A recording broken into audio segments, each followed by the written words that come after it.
xeyli bizim auditoriyaya bənzəyir. Mən yük fakültəsində dərs deyirəm. Son illər elə qrupumuz var ki, bir oğlan yoxdur. Hamısı qızlar, hamısı xanımlardır. Böyle görürəm, kaçmazda əsas sahibkarlarına məşğul olan edərsən 99% xanımlardır və olmaq istəyənlər. Hamımızı salamlayır. Mən Ümumi Tədqiqatlar Mərkəzi İctimai Birliyinin sədriyəm, Bəxşəli Kəsbərov, Bakı Dövlət Universiteti Yürü Fakültəsində, Filmərkə Kafedrasında dərs deyirəm. Demək, burada bizim İctimai Birliyin xətti ilə Azərbaycan Respublikası qeyri-hökumət təşkilatlarında Dövlət Dəstəyi Agentliyinin layihəsi əsasında bir layihə həyata keçirdirik. Korrupsiyaya qarşı mübarizədə rəqabət məcəlləsinin rolu. Niyə rəqabət məcəlləsinin rolundan bu sahədə danışırıq? Bunun gözəl yükuşlarının iştirak edir. Bunlar sizə izah edəcəklər, şərh eləməyə çalışacağıq. Amma mən ilk öncə istərdim ki, bir məsələni qeyd edək ki, bu il bilirsiniz, konstitusiya və suverenlik ilidir. Kimdə niyə konstitusiya və niyə suverenlik ili? Bilirsiniz bunu? Siz bilirsiniz deyəsən. Həm də sarı köynək geymişsiniz ki, sizə çox sağ. Yaxşı. Hər halda müəllimlərin borcu izah eləməkdir. Bu bilirsiniz ki, Azərbaycanın ilk müstəqil dövlətin konstitusiyası bilirsiniz. Hətta 18-ci ildə dövlətimiz mövcud olsa da o vaxtı konstitusiya qəbul oluna bilməmişdir. Konstitusiya qəbul olunmadan dövlət sübut elədi. Amma biz müstəqil olduqdan sonra 95-ci ildə ilk konstitusiyamız qəbul olundu. Müstəqil dövlətin konstitusiyası onun 30 illiyi. Və məhz 2023-cü ildə bildiyiniz kimi Azərbaycan ordusunun Ali Baş Komandanın rəhbəri ilə deməli, antiterror əməliyyatını da həyata keçirdikdən sonra tək gətirmə. Antiterror əməliyyatını da tək həyata keçirdikdən sonra nə oldu? Müstəqilliyimiz, yəni suverenliyimiz bərpa olundu. Suverenliyin bərpa olunması nə deməkdir? O demək ki, Azərbaycan dövləti olaraq öz coğrafi sərhədlərimizdə, dövlət sərhədlərimizin daxilində bütün ərazimizə nəzarət edir. Və ona qədər edə bildik. Bilirsiniz ki, o mürtədlərin yaşadığı ərazidə, yəni bunlar Azərbaycana buyurun gəlin, xoş gəlmişsiniz. Şəkərdirlər, əlir. Siz Sarkələr Konferansiyasına gəlmişsiniz, baş gəlmişsiniz. Demək, məhz onunla Azərbaycan Respublikasının Prezidentinin müvafiq qərarı ilə bu il, yəni 2025-ci konstitusiya və suverenlik ili kimi elan olundu və o suverenliyin, yəni Azərbaycanın 30 il ərzində təxminən əsarətli olan torpaqlarının geri alınmasında, suverenliyimizin tam bərpası üçün Azərbaycan Respublikasının Qarabağ ərazisində və Şərqi Zəngəzur ərazisində Azərbaycanın suverenliyin tam bərpa olunması üçün Azərbaycan bizim oğullarımız, qızlarımız bu cür döyüşdülər. Və bu döyüşün nəticəsində biz bunların qanı bahasına qazilərimizin Azərbaycan Respublikasının Prezidenti Ali Baş Komandanın rəhbəri ilə nə oldu? O müharibə aparıldı və qalib müharibə aparıldı. Ona görə mən istərdim ki, sizinlə birlikdə torpaqlarımız uğrunda qanun vermiş şəhidlərimizi, o cümlədə Xaçmazdan olan şəhidlərimizi bir də gerçəkdən yad edək.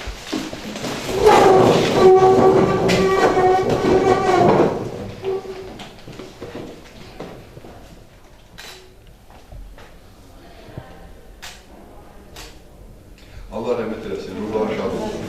Onların arzuları inşallah həyata keçər.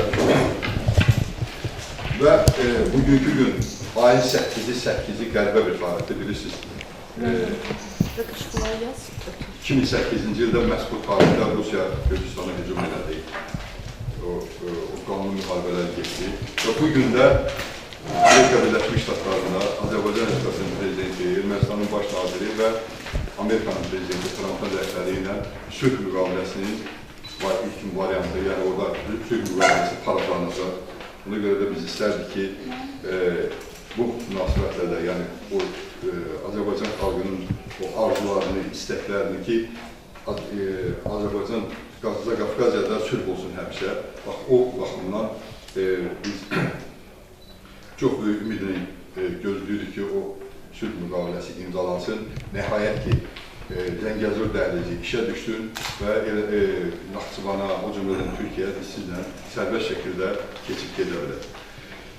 Və bugün bu mövzunun niye seçmişik, bak istərdim indi biraz ona keçək. Gördüğünüz ki, ben özüm pedagogum hüquq sahəsində. Aydın Müəllim Kərimov bizim uzun illər Azərbaycan Respublikasının Ədliyyə Naziri müavini işləyib, hörmətli İlyas İsmailov nazir olan dövrdə. Tofiq Məmmədxanov bizim İctimai Birliyin sədr müavinidir və uzun illər böyük həm vəkillik təcrübəsinə malikdir, həm seçki sahəsində Mərkəzi Seçki Komissiyasında çalışır, təcrübəyə malikdir.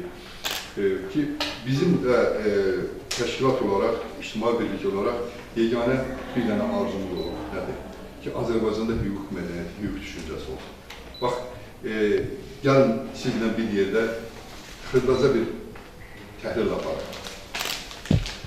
Elçiliyə gedəndə bilirlər, biri oğlanla bir qız bir-birini istəyəndə əvvəl xanımlar bir-birindən danışırlar, sonra ailələr gedir, gəlir. Ondan sonra razılıq olandan sonra nişan mərasimi olur.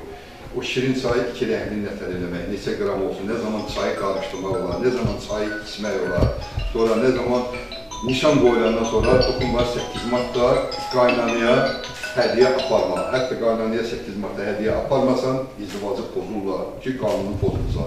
Yəni, bunlar harada yazılır? Hansı qanunda yazılır? Heç var. Amma niyə edirik? Biz ona ciddi riayət edirik. 3'ü, 7'si, 40'ı, Allah uzaq eləsin. Oraya qoyanda hansı çiyin üstündə qoymaq, oxuyanda tərpətmək, hansı Quranda yazılır? Yox. Hansı hədisdə yazılır? Yox, heç orada yox. Amma onu riayət edir. Bunlar hamısı adət hüquq yolmalar. Biz o yazılmamış qanunlara ciddi şəkildə əməl edirik. Amma yazılıb ki, yolu harada keçməliyik? Piyada keçidində keçməliyik. Hansımız keçirik? Kəməri bağlamaq lazımdır. Kəməri ondan ötərik. Bağlamağa cəhd edirik ki, kəməri o zaman ki, qayını görürük, onda da dağıtırsan, o da gəlir. Bu yazılmış qanun, amma buna riayət edəmir.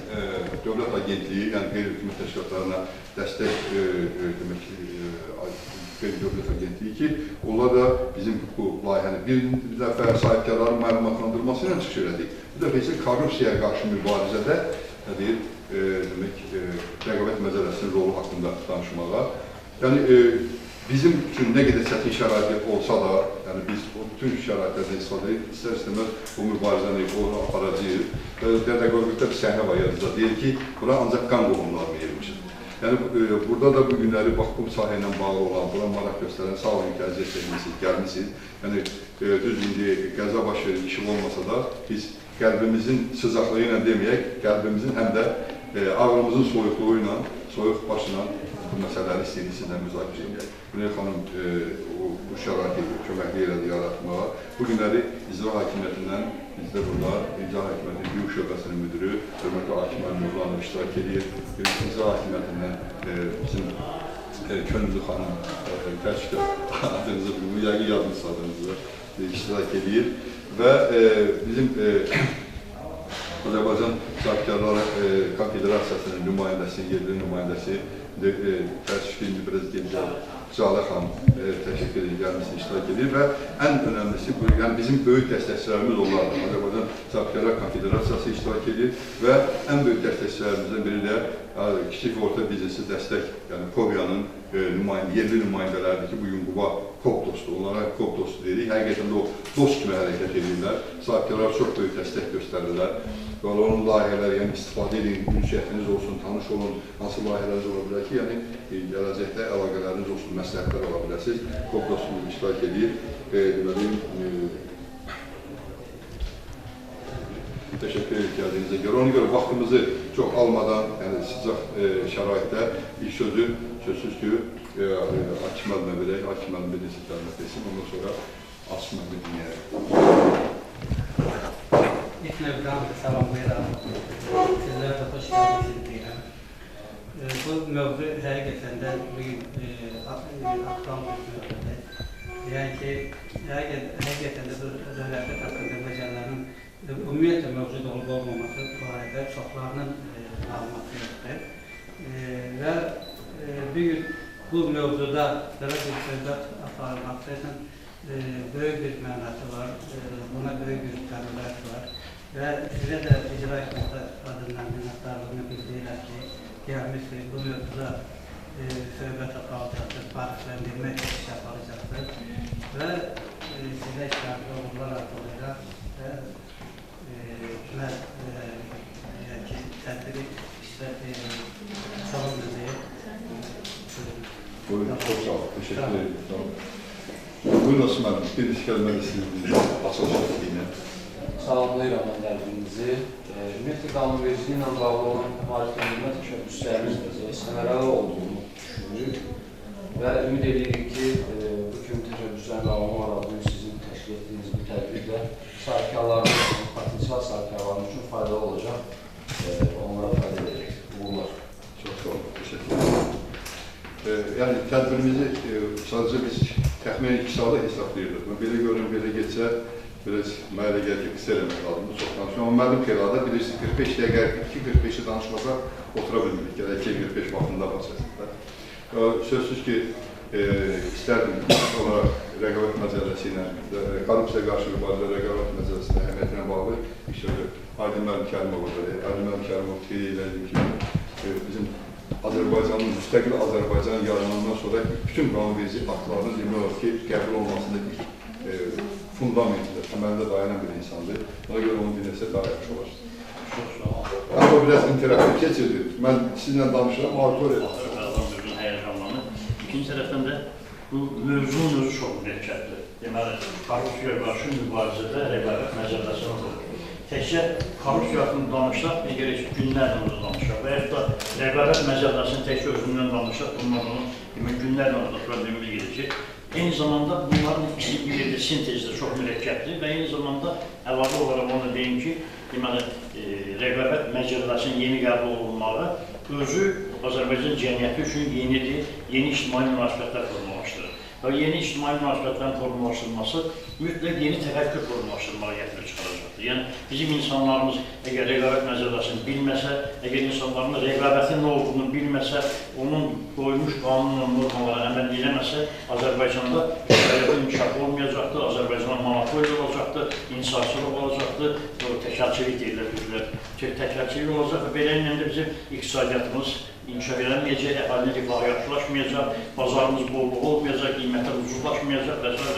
O mənada indiki vaxtda, deməli, Cənab Prezidentin təklifi ilə, məhz indiki vaxtda, təsəvvür edin ki, müharibədən qurtarından sonra Konstitusiyamızın 30 illiyin tamam olduğu bir dövrdə rəqabət məcəlləsinin qəbul olunmağı özü çox vacibdir. Və indi belə söhbət edirik, rəqabət deyəndə nə düşünürsünüz? Siz məsələn, belə, rəqabət deyəndə təsəvvürdə nə gəlir? Rəqiblər, yəni iki nəfər yarışır, deməli, rəqabət sözü, rəqib sözündən, yarışmaq sözünə götürülür, ərəb sözüdür, yarışmaq. Yəni bu, söhbət yarışdan gedir, ancaq bizim hər yarış ədalətli olmur. Yarışda kim güclüsü o qalib gəlir, yarışda kimin dayısı yanındası qalib gəlir, bir azərkeşləri olanda deyir qalib gəlir. Və belə bir rəqabətin ədalətli olmaq üçün mütləq rəqabət məcəlləsinin qəbul olunmağına ehtiyac var. Yəni, hər rəqabət, bilirsiniz, kapitalizm kapitalın hakimiyyəti deməkdir. Yəni, kapitalın bütün münasibətləri idarə edər, bütün münasibətlərin başında durduğu bir andır. Pul hər şeydir. Pul, Sovet dövrünü biz deyirdik ki, pul həyat, pul tədarül vasitəsidir. Amma indi isə deyirik ki, artıq pul kapitalizm dövründə pul artıq tədarül vasitəsidir, pul artıq həyat ekvivalentidir. Və bu pulu əldə etmək üçün insanlar bir-birindən mübarizəyə girirlər. Bu sosial darwinizm deyirlər buna.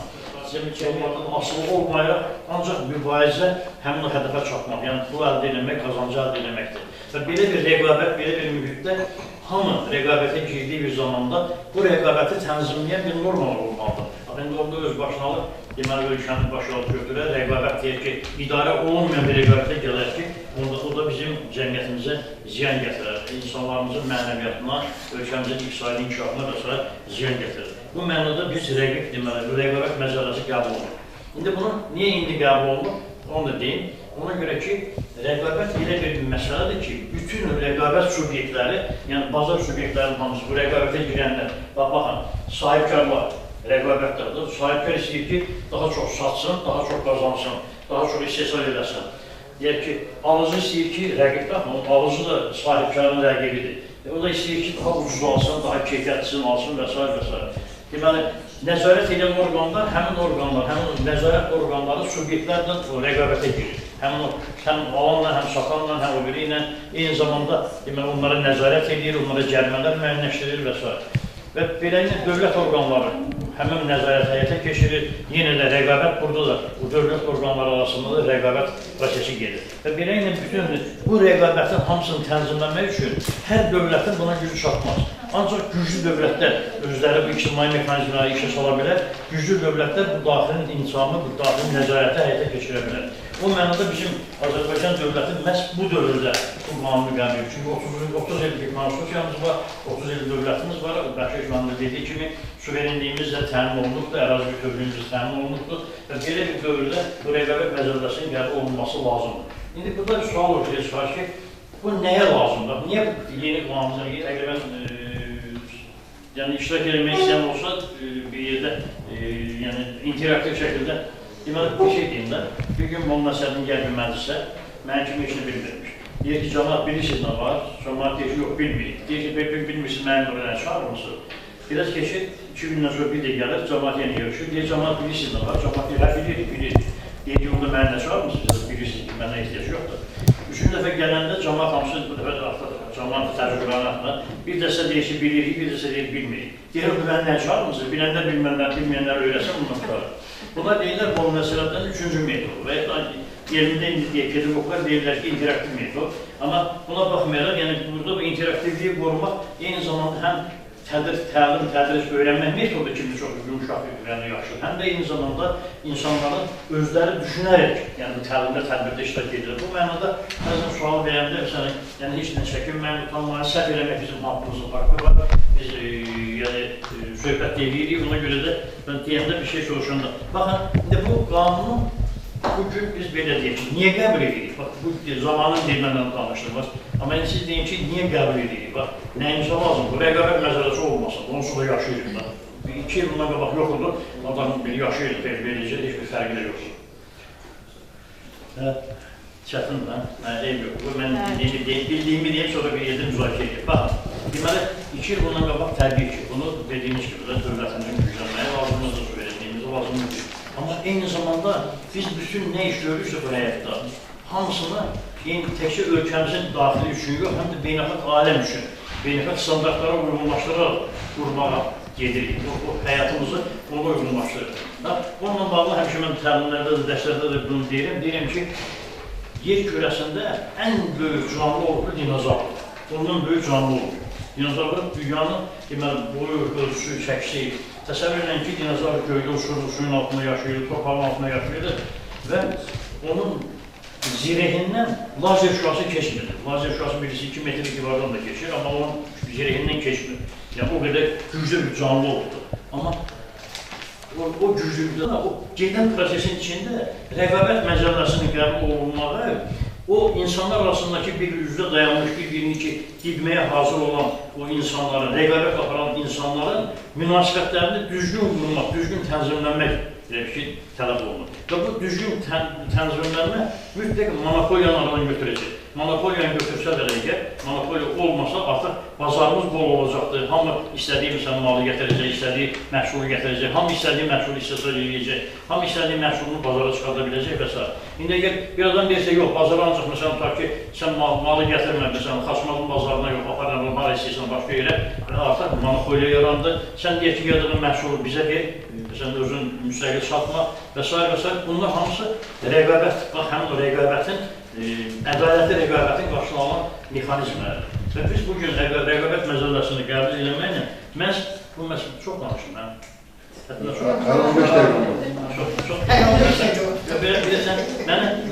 Mənə deyim də, mənə evdə, uşaqlar evdə yoxdur, çıxıb deyiblər, qulaq asan yoxdur, arxadakı da heç qulaq asmır. Auditoriyada dərs yoxdur, indi bu dərslər də yoxdur, heç kimin tələbə də yox. Elə adam sizin kimi, bir mehman insanları görəndə adam qızışır, hər kimi ki, bir də baxıram ki, nə qədər, ona görə üzürlü sayın. Neysə, siz belə də, əgər olsa mən görsəlik çox danışım, bir işarə verim, o da həmləşət dayanır. Demək bil, indi bax, bu korrupsiyanı törədən rəqabətə nəzarət eləməli olan orqandır. Bax, korrupsiyanı törədən kimdir? Korrupsiyanı törədən sifət olmalıdır ki, sən ixtiyarın olsun, deyəcən kimi körükdən bu malı keçirdin, bunu keçirməyin, bunu qoyun gəlsin, bu gəlməsin, bu qiymətə satın. Demək, bunun vəzifən olması bir. İndi bax, korrupsiyanı törədən indi rəqabətə nəzarət eləməlidir. İndi gör, nə qədər çətindir. İndi bunu necə edəyək? Bax, onu necə edəyəndə, o necə edəyək sözü gələndə, mən bu fəlsəfəsini izah edəyəndə, auditoriyada və ya diskussiyalarda həmişə onu izah edəndə bir başqa bir məsələ izah edirəm. Bəlkə bir-birini bağlasın, bəlkə anlaşılsın ki, bu. Bir-birinə rəqib olanların hamısı yığışar bir yerə, bir-birinə mübarizə apararlar, bir-birinə məhv eləməyə hazır olarlar və bunun nəticəsində faydalı işə çalışır və müsbət bir iş yaranmış olur. Bu nətər olacaq, ola bilməz. Amma olur, baxın, misal deyil. Səhər hamınız səhər duz yemişsiniz də, yumurtaşı kurslarmışsınız, gəlmişsiniz də yiyəndə. Düzdür. Amma duzun tərkibi nədir? Natrium və xlordan ibarətdir. Natriumu bir qalıcı ağızda qoysan, adam baş partlayar. Xlordakı işlə dövərsiniz də, təbii ki, hamı bilir ki, xlor da zəhərdir, natrium da partlayıcıdır. Amma biz hər gün onun natrium xlorat yeyirik, iş vezimizə deyil. Onu son partlayışımızı ölməmişik. Və yaxud, məsələn, oksigenlə hidrogen. Oksigen yanmaya kömək edir, hidrogen də yanmır. İndi baxın, hidrogenlə oksigen görüşür bir yeri olur su. Və su da hətta deyək ki, yanğını söndürür, su da başlayır deyək ki, başqa bir funksiyalar həyata keçir. Baxın, demək, burada elə konfigurasiya qurulmalıdır ki, cəmiyyətimizdə. Deməli, nəzarət edən orqan, rəqib olan orqanlar, subyektlər, belə deyək, terminlər demişəm, rəqiblər, deyək ki, nəzarətçilər, nə bilim, onlara cəza verənlər, cəza alanqasa, bunlar hamısı elə bir sistem qurulmalıdır ki, elə bir model qurulmalıdır ki, bunun nəticəsində mübarizə, rəqabət son nəticədə faydalı iş imkanlarına çevrilsin və o cəmiyyətimizin xeyrinə, həmin rəqiblərin özünün xeyrinə və belə deyək ki, son nəticədə isə bütövlükdə dövlətimizin, xalqımızın, əhalimizin xeyrinə istifadə olunsun. Bu çox çətin məsələdir, çox çətin bir prosesdir, amma bunda iştirak eləməliyik. Birinci növbədə qanunu qəbul edənlər iştirak eləməli bu prosesdə, ikinci ictimaiyyətin nümayəndələri sizdən iştirak eləməlisiniz, üçüncü buna nəzarət edən orqanlar. Bugün hələ bizim nəzarət edən orqanlarımızın özləri tam mükəmməl yetişməyiblər. Hələ nəzarət edən orqan deyək, anti-insar komitəsi yaranıbdır, prezident yanında. Hələ onların özləri bir hüquqşünas kimi, bir mütəxəssis kimi hələ oxunmanı bilmir. Məhkəmələrdə hakimlərimiz hələ bu rəqabət məsələsinin tam tətbiqi ilə bağlı hələ mexanizmin özü tam işlənməyibdir. Qanunvericilik bazasında hələ tam mükəmməllik yoxdur və s. Yəni o mənada, amma buna baxmayaraq biz ora getməliyik. Biz geçsək, özümüz gedəcəyik, getməsək bizi zorla aparacaqlar. Ona görə özümüz könüllü getsək, mənə görə daha yaxşıdır. Bu mənada bugün Bəşir müəllimə təşəkkür edirəm ki, mən də dəvət edib sizinlə görüşə. Çox vaxtlı zaldan, hamımızda çox pis bir mühit deyək ki, belə deyək ki, çox gərgindir. Amma buna baxmayaraq, mənim üçün çox xoş oldu ki, burada belə sizin kimi insanlar bunu söhbət edək. Mən də bir bəzi kiçik fikirlərim dedim. Şərait yaxşı olsa, başıma gedib danışacaq. Çox sağ olun, söhbətə görə. Ben elə bu arada çok isterdim ki sahipkarlarımızdan birini dinləyək. Calı xan buradadır. Və Calı xan reaksiyasını gördüm ki, sahipkarların problemləri bizim problemlərdən daha çox. Biz maarifləndirmə ilə məşğuluz da, sahipkarlar öz dərdlərini. Sahipkaram, Qusar rayonunda çalışıram, torpaqlarımız var, taxılçıyam, toxumçuyam. Biz də ASK-nın Qusar rayonunda nümayəndəsiyəm, ümumiyyətlə bu rayonumuzdan qonşu şimal zonasında da demək olar ki, nümayəndə kimi iştirak edirəm. İki asosiasiyanın sədr müaviniyəm, Azərbaycan Meyvə Tərəvəzi İstehsalçılar və İxracatçılar Asosiasiyasının sədr müaviniyəm, bir də Azərbaycanda Qadın Sahibkarlığın İnkişafı Asosiasiyasının sədr müaviniyəm. Deməli, çox gözəldir ki, burada mən görürəm ki, çox xanımlardır və bu mənə bilmirəm, sizdə bu məhz xanımlar üçün idi bu görüş? Yox, əksinə, bu bizim şansımızdır, qarpız kəsiləndə deyilir. Çox gözəl ki, bizim Azərbaycanda qadınlarımız çox aktivdir və çalışırlar, nəsə eləsinlər. Ümumiyyətlə bizim Azərbaycan qadınlarımız, mən deyərdim ki, çox gözəl üç mədəniyyətin cəmidir. Bu həm müsəlmançılıqdır, bu həm Qafqaz qadınlarıdır, hansılar ki, müsəlmanın o adət-ənənələri, qaydaları. Sonra Qafqaz qadınlarıdır ki, hansılar ki, qalxanla kişilərin yanında dayanıb mübarizəyə hazırdılar. Bir də qərb mədəniyyətini bizə gəlib, biz o qərb mədəniyyətindən də təhsilimizi götürmüşük, dünya baxışımızı götürmüşük. Onun üçün Azərbaycan qadınları çox bacarıqlı, çox möhkəm, məqsəd yönümlüdürlər Və mən istəyərdim ki, həmişə çıxışlarımda qeyd eləyirəm ki, bizim kişilərimiz qadınlarımıza maneçilik törətməsələr, qadınlarımız çox işlər bacararlar. Onların öz rəqabəti var da. Bəli. Onun üçün də istəyərdim ki, kişilər həmişə qadın əgər nəyisə arzu edəndə ki, mən nəyisə eləyim, başlayım, həmişə yanına dəstək olsa, heç olmasa maneçilik törətməsinlər. Heç dəstək eləmir, amma heç olmasa maneçilik törətməsinlər, ruhdan salmasınlar ki, bu şeydir, niyə eləyirsən, niyə lazımdır, alınmayacaq. Amma qadınlar əgər məqsəd yönümlüdürsə, ürəklə girişirlər hansısa bir işə, həmişə onu yaxşı da nəticə də alır. Bir şey qeyd eləmək istəyirəm bu qanunlarla bağlı. Əlbəttə ki, kim sahibkarlıqla fəaliyyətini başlamaq istəyir, yəni öz təsərrüfatını qeydiyyata salır, vöyn alır və başlayır buğalteriyasını, vergilər ödəməyə başlayır. Əlbəttə ki, ilk öncə biz qanunlarımızı öyrənməliyik. Və mən başlayanda, mən birinci başladım ki, bu sahibkarlığa bizdə dövlətimizdə hansı dəstəyi var, nə dəstəyi var, hansı formada var. Bunun üçün indi gözəl bizim qurumlar, bunlar indi yaranırlar, amma mən başlayanda 15 il bundan qabaq belə qurumlar yox idi. Özüm axtarırdım, çabalayırdım, tapırdım. İndi çox rahatdır. Bizdə KOBİA var, müraciət edə bilərsiniz, nə lazımdır sizə, hansısa biznesi başlamaq istəyirsiniz. Çox vaxt olur ki, biz yanlış hansısa sahəyə getmək istəyirik, rəqabət çox böyükdür orada. Alınmayacaq bizdə. Hansısa bəlkə ona yaxın başqa bir yolu seçsəniz, sizə daha uğurlu olar. Onun üçün qanunları birinci öyrənmək, biz mütləq onları öyrənməliyik. Həm vergi qanunları, həm bizə hüquq qanunu, sahibkarlığa çox böyük dəstək var. Hansı hüquqlarımız var, hansı imkanlarımız var. Və çox gözəldir ki, indi son illər hansı idarəyə gedirsən, deyirsən ki, mən sahibkarım, özü xüsusən qadınam, o dayağı səni bir hörmətlə qarşılayırlar ki, buyurun xanım, nə kömək edin, nə lazımdır, nə dəstək lazımdır. Yəni, gedəndə də soruşur, incimədinizmi sizin kömək edin. Yəni, bunları biz özümüzdə onları əks etməliyik ki, biz, dövlətimiz bizi dəstəkləyir. Sahibkarlığı bütün dünyanın, siz hamınız bilirsiniz ki, 95% işləyən, vergi ödəyənlər kiçik və orta sahibkarlardır. Yəni bizdərik. Onun üçün böyük şirkətlər, onlar başqa, onların öz qurumları var, onların hüquqşünasları var, onların buğalteriyası var, onların işçiləri var, marketing, menecment. Amma biz kiçik sahibkarlar, özümüz hər şey, həm buğalteririk, həm menecerik, həm marketinglə məşğuluq, həm istehsalçıyıq. Yəni onun üçün də biz bilməliyik ki, onu da yaxşı, mükəmməl bazara çıxartmaq üçün məhsulumuzu rəqabətə... Belə sövdələşmədə iştirak etmə, yaxud rəqabətin qarşısının alınmasına, aradan qaldırılmasına və məhdudlaşdırılmasına səbəb olan və ya səbəb ola bilən bazar münasibətlərini yaratma, məhdudlaşdırma, fəaliyyəti vasitələrindən istifadə etmə və digər inhisarçılıq hərəkətləri etmə. Doğrudan da bu qeyd etdiyim bu cinayət əməlində nəzərdə tutulan bu hərəkətlər bizim burada söhbət açdığımız əsassız rəqabətin aradan qaldırılması üçün lazım olan əməllərdir.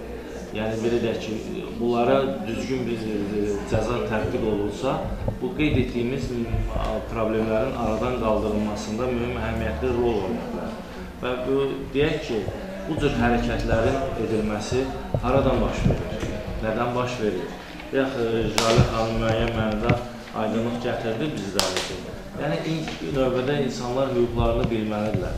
Əgər bu insanlar hüquqlarını bilsə ki, belə bir məsələlərlə bağlı aidiyyatı müraciət etmək lazımdır və belə deyək ki, hüquqlarının qorunması üçün aidiyyatı orqanlara müraciət etmək lazımdır. Təbii ki, bu proseslər zaman-zaman azalarlar. Düzdür, dəfələrlə deyilib, inhisarçılıq, əsassız rəqabət, bu böyük bir, mən deyərəm ki, bəşəri bir problemdir. Hər bir ölkədə bununla bağlı müəyyən ayrı təcrübələr var və müəyyən mübarizə metodları var. Lakin belə deyək ki, indi Baxşəş müəllim qeyd etdi, bizdə artıq bu maddəyə demək olar ki, bir təcrübədən danışa biləcəyik. Bu təcrübə, belə deyək ki, məhkəmə təcrübəsinə qədər gəlib çıxıb. Bu hadisə Şamaxı rayonunda baş vermişdir.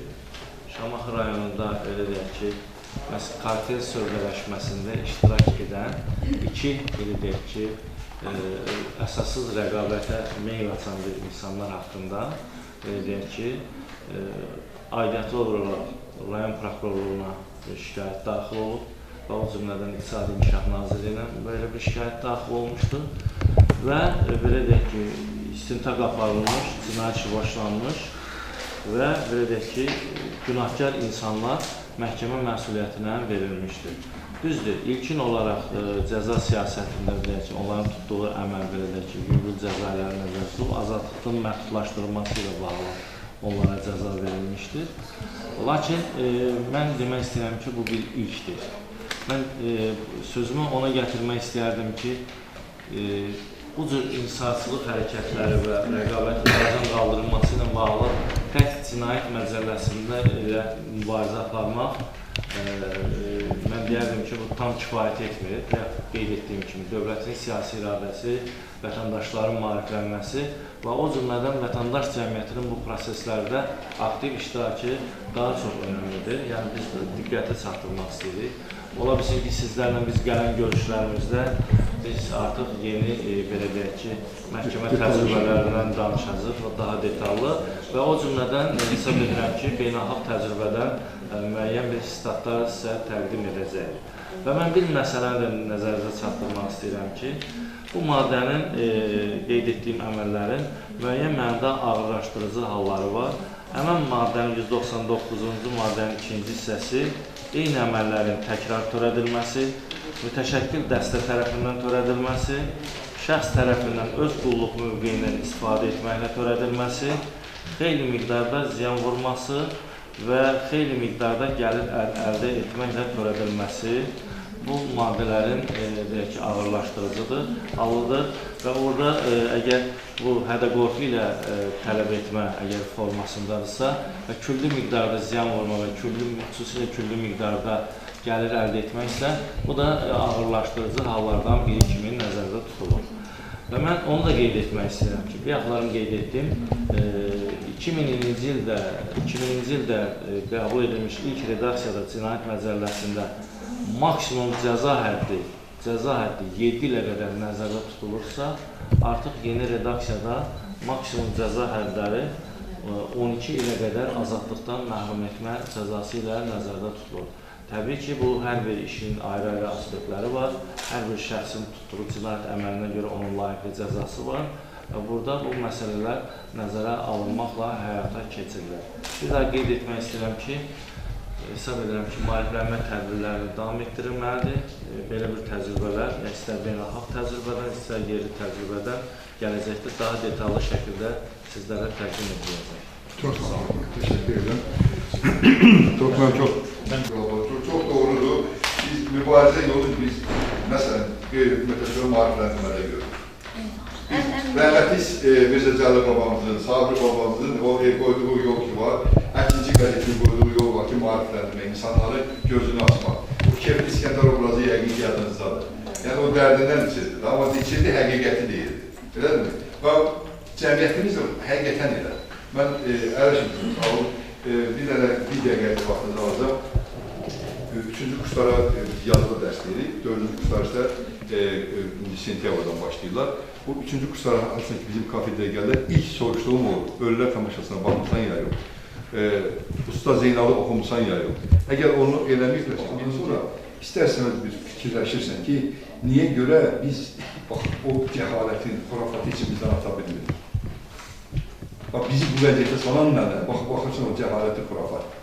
Bugünkü gün, onsa cəmiyyətimizdə o hərəkət başlayıb, yəni Quran-ı Kərimdə olmayan şeylərin bizə təlqin olunması məsələləri.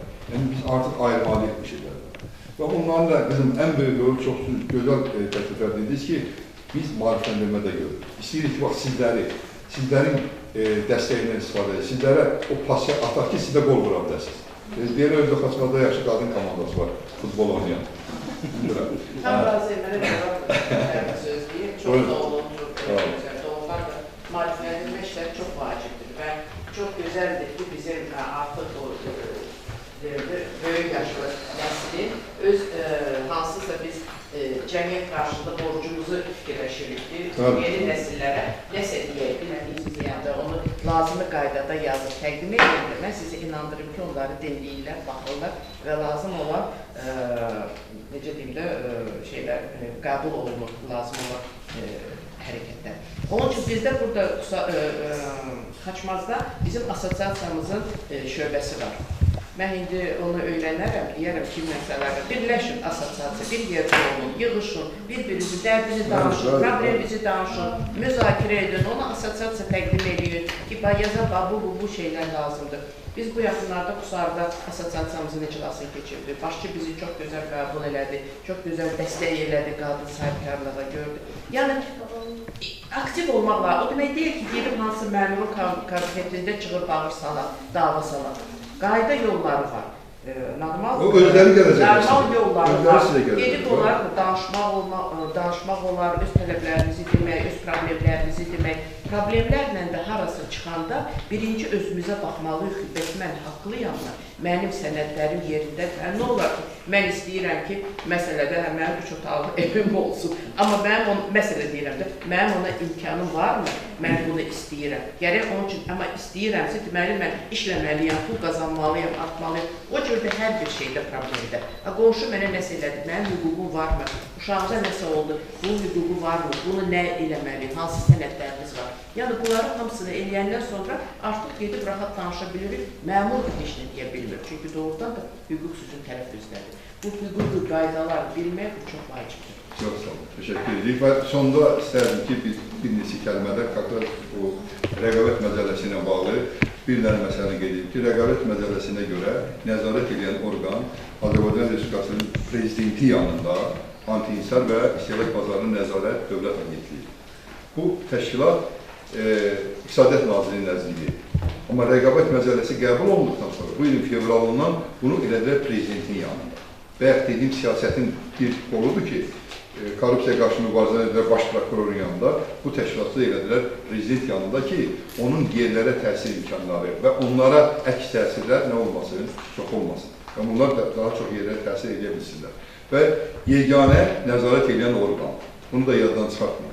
Və onların da biz son olaraq hüquqlarını bil və tələb et. Bax, bunu çalışır hamıya paylayaq ki, burada istehlakçı hüquqlarından gedir. Hansı hüquqların var, onlar pozularsa kimə müraciət edilməlisən, necə müraciət edilməlisən. Bax, onun burada bütün mexanizmi göstərir. Bax, ona görə bu daha elə o maarifləndirmənin bir qolu kimi istəyirik ki, onları biləsiniz. Yəni, dövlətimiz bu sayədə artıq proses başlayıb, rəqabət məcəlləsi 2024-cü ilin iyul ayının birindən qüvvəyə minib, artıq proses gedir. Amma həmişə olduğu kimi indi də dövlət o kəsən əlini çox vurmur. Çalışır ki, nə deyir, köməkli eləsinlər. Hələ agentliyin nümayəndələri özləri dərk etməyə çalışırlar ki, bu məsələ onlara hansı vəzifələri qoyur. Çox ağır məsələdir. Və aydın mənim bir detal deməli, təhsil rəqabət məcəlləsinin terminlər lüğətini buraxıblar, 46 səhifədir. Bax, belə 46 səhifədir. Orada olan terminlər. O terminlərin izah edən terminləri başa düşmək isə ondan da çətindir. Çox ağır bir məsələ. Yəni, ictimai münasibətlərin elə bir tənzimlənmə səviyyəsinə gəlib çatmışıq ki, biz məcburən bunları öyrənməliyik, bilməliyik. O baxımdan başladığımız ilkin adımlardır. Ona görə bir daha haqqı olanlara, Qobiyan nümayəndələrinə, Azərbaycan Sahibkarlar Konfederasiyası və işə götürənlər konfederasiyasının nümayəndələrinə, rayon icra hakimiyyətinə və sizin hər birinizə ayrı-ayrıqda təşəkkür edirik ki, və əziyyət çəkən bizim bugünkü gündə foto və video şəklində bizim sənətləşdirən şəxslərə də təşəkkürümüzü bildiririk. Çünki bunlar tarixdə qalır, istər-istəməz onlardan istifadə olunur. Hər birinizə təşəkkür edir. Əgər sualınız yoxdursa, tədbirimizi bağlı elan edək. Təşəkkür edirik. Sağ olun.